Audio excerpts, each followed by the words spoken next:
like we can't do it.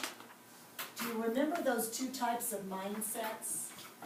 Remember the growth mindset is, I've tried it this way, now I'm going to try it another way. And then there's a fixed mindset, and it says, I've never been good at puzzles. Why would I start today? What are you going to be, a fixed or a growth mindset, Cindy? Growth. Callie, you and I, when we abandon it because we say we can't do it, what sort of a mindset do we have? A fixed mindset, don't we? It's not a bad thing. Do you think everybody, Callie, has times when they're fixed in a mindset and also times when they're growth in a mindset? Yeah, I do too. Aaron, can you think about a time that maybe you've had a fixed mindset about something?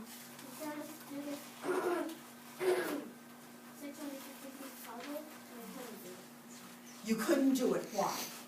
Because it's really hard, that's really frustrating, so you don't want to. Okay.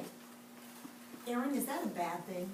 Is it a terrible thing if I say, I am so frustrated with this, I'm just going to quit? Is that a bad thing necessarily? Not really. Why? Because What might be a growth mindset out of that? Let's say you decide, you know what, when I gave up on that, I had a fixed mindset. What might you do if you had a growth mindset on that same 650-piece puzzle?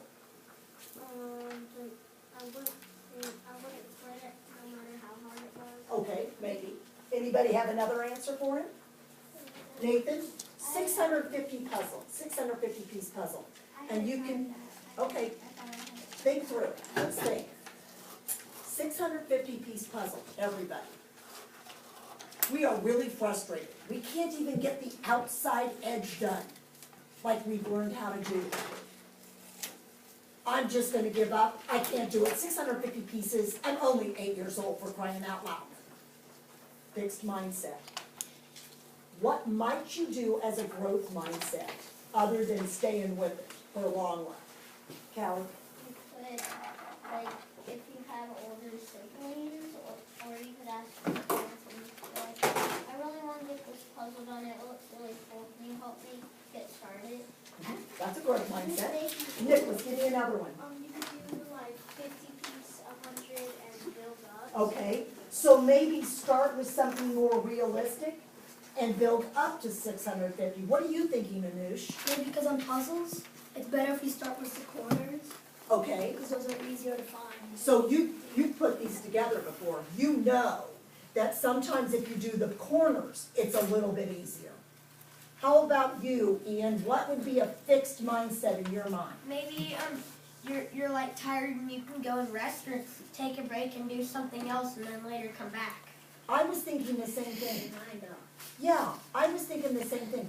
Have you ever gotten so frustrated with homework, with a puzzle, with something you're doing, and you say to yourself, man, I just can't do this. And then you take a break and come back? Does that help? Yes. Yes. All right, I'm beginning to see some of you are to the point where the coloring part of it was not anything other than helping you visually. Cindy, talk to me about what that means. The coloring part of this, choosing 4 crayons, assigning each color to a certain pencil design. How is that a visual for you?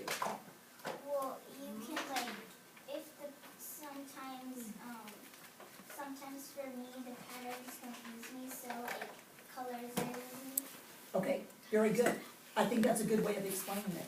Sindhu said, Madeline, that if sometimes she finds that the colors will help her where she gets confused with the patterns.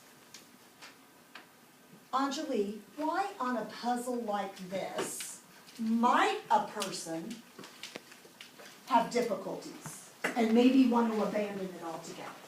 Because it's mixed up and there's two on each and one on each and it's really confusing. It can be confusing. Is it impossible?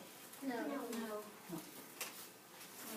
Is there a possibility that some third graders will have more difficulty with this than others? Yes. What if I say this? Should all Quest third graders be able to do this pencil puzzle snap easy? No. Now why, Madeline? Because, it's like this. It is quite hard for some people, isn't it? It doesn't matter.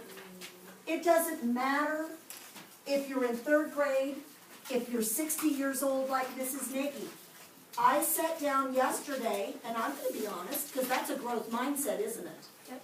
I'm going to be honest. I sat down yesterday with another third grader. Mrs. Nagy was trying to help him. I think I was so confused at some point that he had to help me.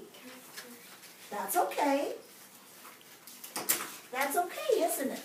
I thought I was helping him, and all of a sudden I realized I was confused myself. So what I'm going to have you do once you've got them all cut out, of course I want you to start by trying yourself. If you find that it might be helpful to you, if you find that it might be helpful to you to work with your puzzle and another person, you can take your puzzle piece of 9 pieces down to the carpet and do it with a partner. But I do want you to try on your own first. Andrew, why might Mrs. Nagy be asking that we try on our own first? Because it's better for us to try ourselves first, or we're in a lot of trouble that we can live with someone else. Okay, why? Why do you think that it's okay? Why might Mrs. Nagy